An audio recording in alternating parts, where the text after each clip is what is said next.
नमस्कार।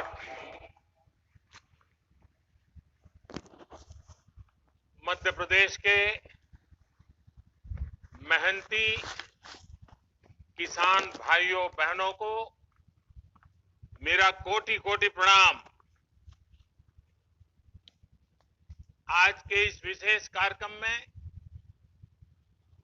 मध्य प्रदेश के कोने कोने से किसान साथी एकत्र हुए हैं। रायसेन में एक साथ इतने किसान आए हैं। डिजिटल तरीके से भी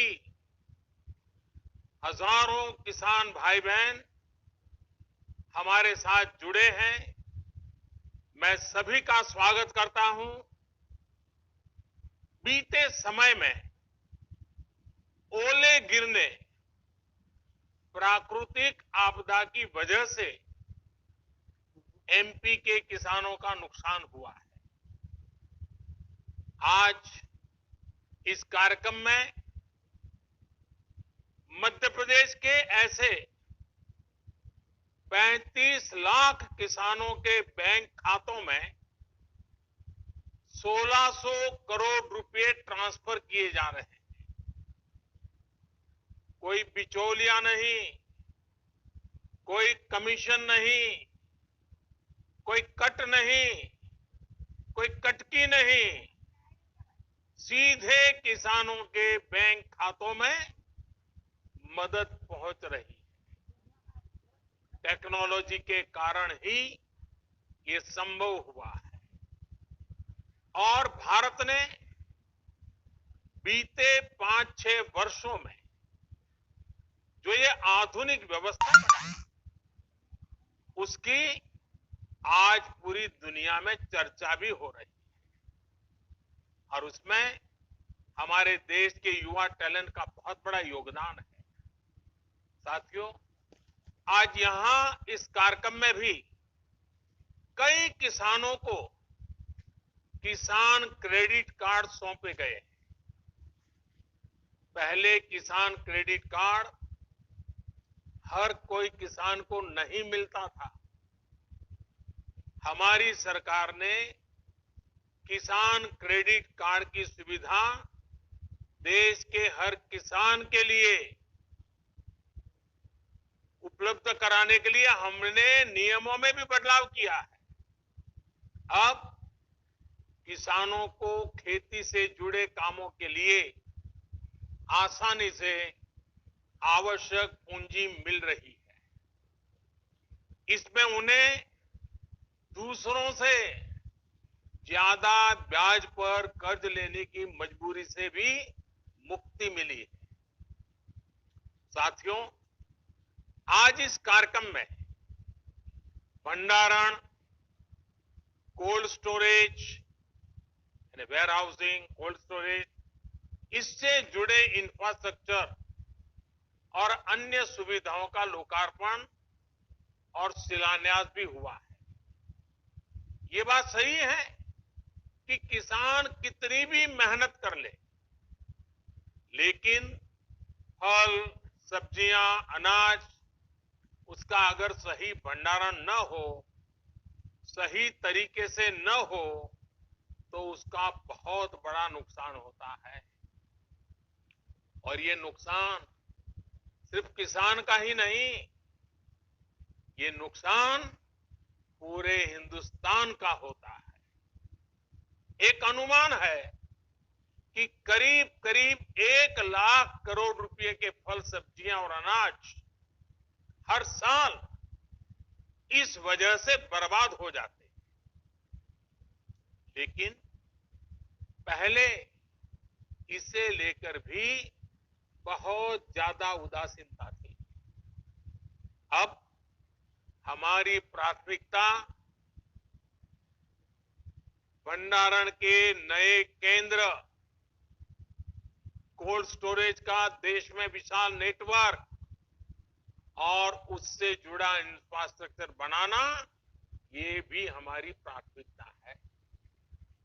मैं देश के व्यापारी जगत को, उद्योग जगत से भी आग्रह करूंगा कि भंडारण की आधुनिक व्यवस्थाएं बनाने में कोल्ड स्टोरेज बनाने में, फूड प्रोसेसिंग के नए उपक्रम लगाने में हमारे देश के उद्योग और व्यापार जगत के लोगों ने भी आगे आना चाहिए। सारा काम किसानों के सर पे मढ़ देना ये कितना उचित है?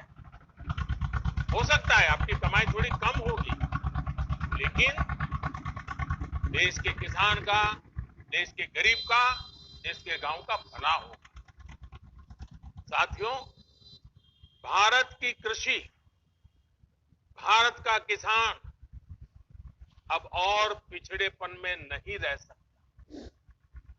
दुनिया के बड़े बड़े देशों के किसानों को जो आधुनिक सुविधा उपलब्ध है, वो सुविधा भारत के भी किसानों को मिले, इसमें अब और देर नहीं की जा सकती। समय हमारा इंतजार नहीं कर सकता।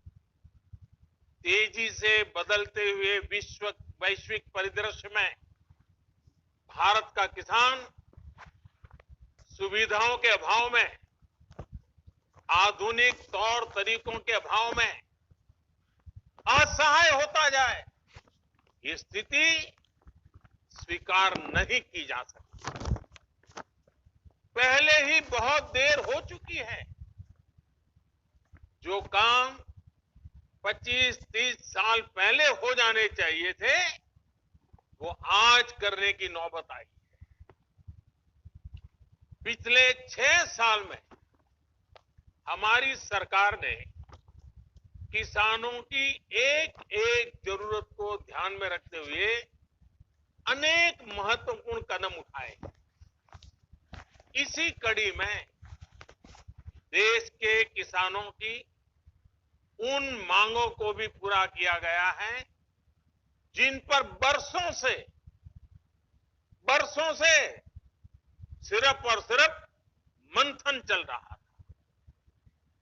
बीते कई दिनों से देश में किसानों के लिए जो नए कानून बने, आजकल उसकी चर्चा बहुत है। ये कृषि सुधार, ये कानून रातों रात नहीं आए हैं। पिछले 20-22 साल से इस देश की हर सरकार ने, राज्यों की सरकार ने इस पर व्यापक चर्चा की है। कम अधिक सभी संगठनों ने इन पर विमर्श किया है।